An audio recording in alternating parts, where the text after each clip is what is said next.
Welcome to Investing in Comic Books. I'm Terry Hoknes, and check out our series of books about investing in comic books and the history behind them at our website, hawknescomics.com.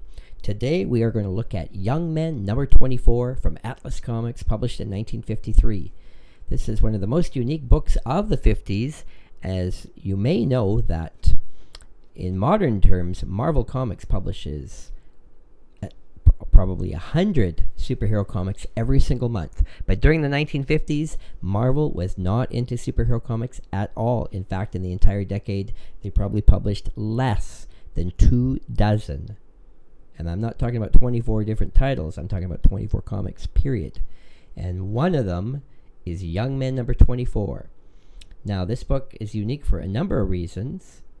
It brings back Captain America, Bucky, the Submariner, and the Human Torch all into one book.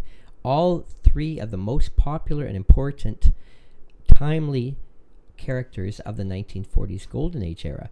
But by the early 50s, all of these characters were not being published anymore, but they all returned in this very same comic book.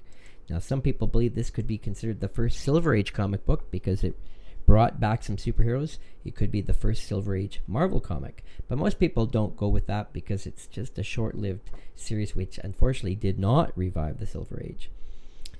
So, already we have a unique book. Three important characters. This book is drawn by Russ Heath, John Romita Sr., and Bill Everett, three classic artists of that time period, and the cover is credited to Carl Burgos. This is the number one most valuable Atlas comic from 1953, and the number one most valuable comic of any publisher from that year, the ninth most valuable timely Atlas comic of the entire Atomic Age decade. Now, people do realize this book is important, which is why it holds those records, but we're going to find out if it's actually, worth the money to invest in. So looking at the CGC census, 25 copies in total have been graded in all conditions, with only one copy graded 9.0 or better. Heritage has only sold roughly one copy a year of this book. This book does not turn up very much. It is a rare book, high grade. Well, one copy, and 9.0 isn't super high grade either. So the copies of this book just don't seem to exist. This book came out just before the Comics Code had all its problems with censorship. And of course, the comic book revival from Atlas did not last very long, but this was the first issue with the superheroes. Looking at the Overstreet Price guide for the last 5 years, we'll see that it's been making slow but steady growth in the 9.2 condition. On average, goes up $200 a year. That's also helped the 9.0, which has gone up almost $800 in 5 years. And in fact, all conditions have gone up, but of course the lower grade we get, the smaller the jump. So that's good to see, but you'll notice in the lower grades, for 4 years straight, it had stalled. So only finally this year did it have a little bit of movement, which was nice.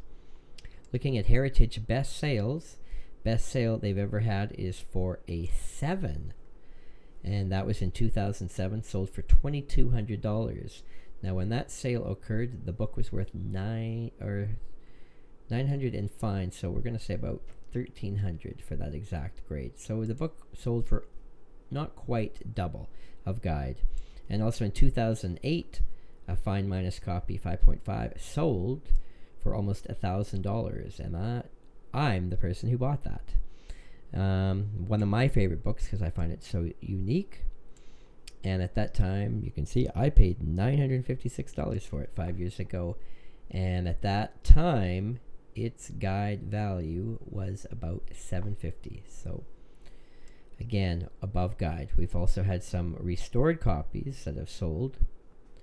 And looking at the CGC census overall, there's only one 9.0, only one 8.0, and only two 7.0s. So even to have one of the 10 best copies in the world graded, that's already going to bring you down to basically a 5.0, which is not really anything to brag about, but in this case, it's such a rare book, that's one of the best copies. So, what do we learn about this book? It really is a unique book. It's rare. It's an obscure book, even though it's a superhero title. It could have done big wonders, but people at that time just didn't want to read these superhero comics that had been forgotten from the Golden Age. But it does feature 3 classic characters, and it features the art of 4 famous artists of the period, and it is one of the most valuable comics of this time period. So it's got a lot going for it. In all grades, the book has gone up, though in lower grades it's been pretty small due to a stall for the 4 years. So what do I think? Well, in high grade, I definitely recommend it, because as you can see, there simply are no 9.2s or over. So of course, if you can find one, I recommend you picking it up. You'll have the only copy in existence. Again, 8s and 9s, definitely I would recommend. 6 or lower to make money on, not really happening. But classic book nonetheless. If you want to own a unique superhero book, hard to find, then this is one of the coolest ones to talk about to own in your collection. If you'd like to read about other books in this series, or any other title from the gold, silver, or bronze eras, check out our series of books, Investing in Comics, at our website, hawknescomics.com. I'm Terry Hoknes. If you'd like to see a video about any of your favorite comics, please contact me at hawknes@hotmail.com. Thanks for watching.